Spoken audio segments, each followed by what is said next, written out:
Hey guys, enter the stars. So I was thinking back to some fond memories when my children were small, and we always used to look forward to the fall because that was the time where we could get out the warm clothes, dress up, and make our first trip to the pumpkin patch, where the kids would run around in the straw. And I always remember commenting to my ex-wife how the light had changed, and that could she notice it, that things fell just a little bit differently on the trees and the plants and our reality. And it all seemed to happen on one day. Now it's easy for us to talk ourselves out of that and say, well, maybe it happened gradually and I just didn't quite notice it. But thinking back throughout the years, I don't think it was in my head, and I'm going to show you why. Now, this is the UN map. We're going to get into the book of Enoch today, and how Enoch describes a flat path of the sun. He describes gates rising up and shifting like a gear shift. Not a gradual, but shifts, actual shifts. And that could explain the change in light that happens in the fall.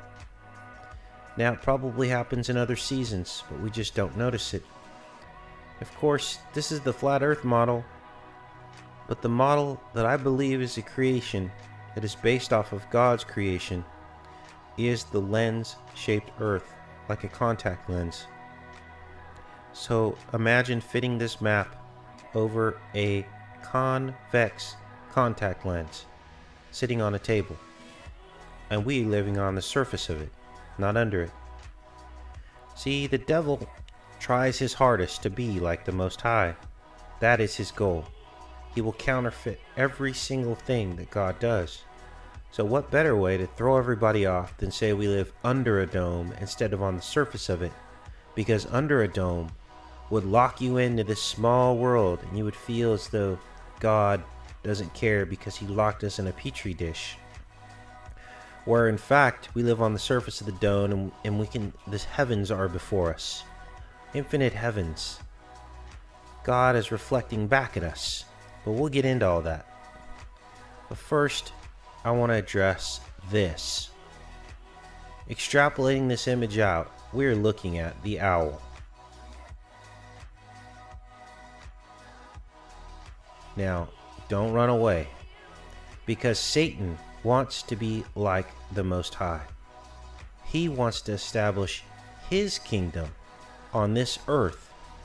So what he does is he takes the miracle of God, and I'm going to show you from the book of Enoch how the sun actually follows this owl path, and I believe it's in a figure 8.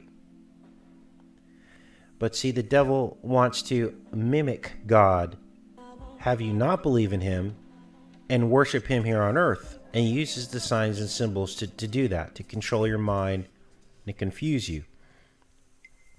But there are way too many synchronicities within the Bible for all of this to be evil, and I believe in my heart it is not. And I woke up this morning feeling like I did when I was 4 years old, and I knew I had a toy waiting for me when I would awaken. I literally feel like I've been transformed after learning this knowledge, and I hope that you feel it too. So the book of Enoch, and we'll get into that, travels in this path. It says that it rises up through the north to reach the east gate.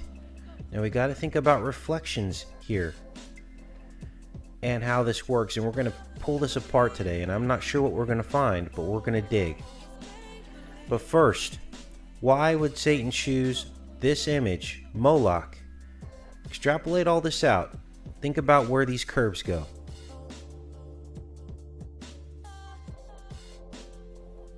And that's why we've been led on this journey. Now, Satan didn't create the stars in the movement of the stars. So we have to ask ourselves, why would he choose the owl, knowing that someone could figure this out? Because life is a giant process. And thanks to the subscriber I was brainstorming this with yesterday. As we go up toward the heavens, everything gets less dense. It's like a giant arrow pointing toward God. We start in space, the vacuum, down to the upper atmosphere where there's little oxygen, a little less dense. Then we get to the air, more dense. Oceans, more dense. Earth, more dense. Rocks, more dense. And finally, molten rock. Hell, which is the most dense. That is what Satan is trying to recreate on this earth. Do not sacrifice your children to Molech in the fire. Satan has his own little hell here on earth, and he requires sacrifice. But fortunately for us, our Creator does not require that. Let's get into this, you guys. Now, here we are at the equator. This is Kenya, Africa. And the first thing we noticed in a couple videos ago is that the sun is moving at the exact same speed as the stars behind it. Now that should be impossible, because the distance from our Earth to the sun is like holding your hand in front of your face. Your face is Earth, your hand is the sun, and then the next nearest star being literally New York City, from wherever you're at, unless you live in New York and pick a further distance. 260,000 times further away, and we are right here. The sun is right up against us, and we are told the stars are way further away. So how is it that the sun never gains ground on the stars, and that it's always on this sheet of stars, following the stars? Well, the amazing thing is Enoch tells us that the sun is attached to the stars. Now, how would he know this is the question. He knew it because he was shown, and he tells us that he was shown by the angels. He says, I saw the winds which turned the sky, which caused the orb of the sun and of all the stars to set. It's all on one wind. And over the earth I saw the winds which support the clouds. That's a second wind. He describes all this in the book of Enoch. That's exactly what we see in the night sky. Cannot be denied. I'm showing you right here. So then I got into more about the sun and its path. And I must admit, I got a little confused, because it says that the sun comes up through the north to get to the east, but then it sets in the west, comes up through the north to get into the east. It sounds like it's going in two different directions and doesn't fit really any models. Doesn't fit a globe model, doesn't fit a flat earth model, and it really doesn't fit the dome-shaped model, the lens model that we've been looking into. So let's get into that, because I think we figured it out. So the secret is revealed by following the stars, right? Because we just showed you how the sun is attached to the stars on that wind. So we follow the path of the sun. Now this is the northern hemisphere. This is the southern pole star, the southern hemisphere. This is the equator. North, south, east, and west is in front of us somewhere, but we don't see it. So Enoch says, the sun sets in heaven, and returning by the north to proceed towards the east is conducted so as to enter by that gate and illuminate the face of heaven. So included within the path of the sun is heaven. Now let's try to wrap our brains around this. And this verse 8 is key. And that is what we're going to pull apart. The sun sets in heaven, and returning by the north to proceed toward the east is conducted as to enter by that gate and illuminate the face of heaven. And now we are going to get into some ultimate and profound truth. Here we are inside your eye. This is the back of the lens. The yellow dots are the equator. And as we've outlined, when you're standing on the equator, you see the stars going straight out from you at the equator. And when you look to the northern hemisphere, which is right here, they start to spin clockwise. Now remember, the sun is on this wind. Follow me on this. When you look to the northern hemisphere, the stars are spinning the other direction.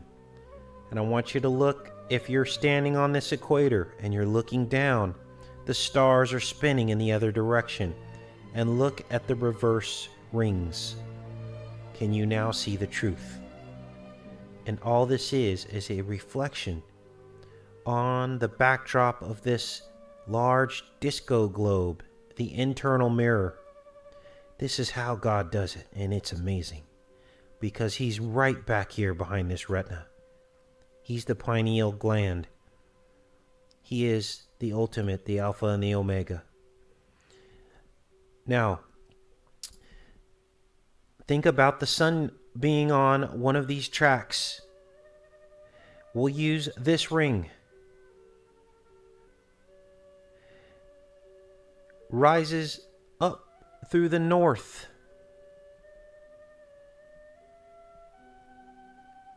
To rise in the east. Do you see how this works? It's reflections and rises up through the north to return to the east.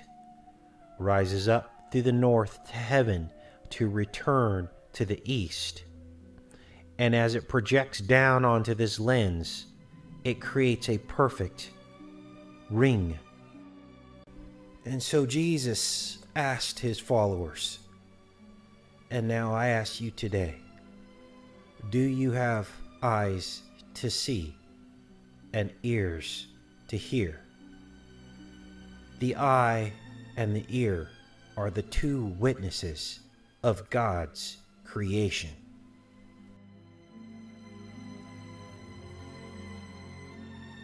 A flat ring, a projection, rises up through the north to return to the east. And this is simply fascinating. This is another first truth bestowed by the Holy Spirit. Simply amazing. And here are the words of Enoch regarding the sun. The sun sets in heaven and returning by the north to proceed towards the east. Sets in heaven, here's heaven, returns by the north to proceed to the east. And even though it's doing this motion, it reflects down onto this surface, our earth. We're on the outside of this contact lens. And this is what we see, and we're seeing it right now in real time. Because the sun, remember, is affixed to the stars. And this is the star pattern we see in the sky. And Enoch continues on. It talks about that the sun is instructed to do so that it can illuminate the face of heaven. And that's exactly what we see in this model. In the same manner goes forth in the first month by a great gate. It goes forth through the fourth of those 6 gates, which are at the rising of the sun. And in the fourth gate through which the sun with the moon proceeds in the first part of it. There are 12 open windows from which issues out a flame when they are opened at their proper periods. And these are our solar flares. And I can almost bet you that if you or one of these channels that tracks the solar flares, BP Earthwatch, if you were to look at where these flares are coming out of on the surface of the sun, you would probably notice that they only come out of 12 holes. because this is what Enoch has said, because he was shown the secrets of heaven. Then the sun rises in heaven. It goes forth through these fourth gate 30 days. So it goes through each of these gates for a period of time. And the gates that it goes through are the 6 gates. The 6 gates of the UN model. And again, because of the reflective effect of the retina in the back of the eye, the globe internal mirror, even though the sun is following the star paths in that figure 8 pattern, it reflects down on Earth as a ring, and it follows each of these gates. There are 6, 1, 2, 3, 4, 5, and they're showing us their dominion over the secret knowledge here. This is Rome. That is the 6th gate. How do the seasons work? Well, when the sun is on this gate, it never quite gets to the North Pole, so the North Pole stays cold. But in their summer, they see the sun all day long and all night. It never sets as it rotates around them. During their summer, we are experiencing our spring. Do you see how this works? When it goes in through the next gates, this is our summer because it is over the top. The sun is in this next ring over the top of the northern hemisphere. But when it is on this internal ring going right over the Arctic Circle, the people in Antarctica don't see the sun. It stays dark for months at a time because the sun is so far away. Remember, this is all mirrors and gates. And the same thing applies as the sun progresses on each track. And that's why you sense a shift in the light, because God is controlling the sun coming in and out of these gates. And that is the truth. And the sun goes on proceeding through its gates, as Enoch outlines here, lengthening and shortening the days. How does that work? Well, we go back to our map, and the days get shorter as we don't see as much of the sun. Let's give you an extreme example. It's summer in the southern hemisphere. The sun is in this track directly overhead, warming this portion of the sky. And the sun is in its full glory as it's going through this ring just away from the outer edge. Well, the people in the northern hemisphere are not going to see the sun as brilliantly and as brightly. And in fact, standing on the lens, that sun is not going to be in the sky for as long as it is for these people as it rises and sets because of the angle of the rays of the sun. And that's about as simply as I can put it. And that is how we get our seasons. And ultimately, this is what we see when projected down. But as I just demonstrated to you, it follows the sheet of stars. Just think of it as a reflective effect and know that what Enoch says is true, that the sun passes through the glory of heaven each and every day. And God has the ultimate power over these heavenly bodies. And so you see, the earth is neither flat nor round. And what way for the enemy to confuse and confound, knowing that the prophecy of the last days would come true, that knowledge would increase. What better way for him to confuse and confound than to create the black and the white, to create the flat and the globe, All the while, the truth right in the middle on a contact lens surface. Both happen. The sun goes up and down from heaven to earth, as well as side to side from our point of view. Simply unbelievable.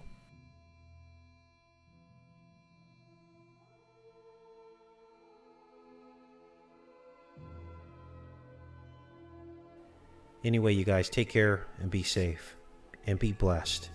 All the glory and credit goes to the Creator.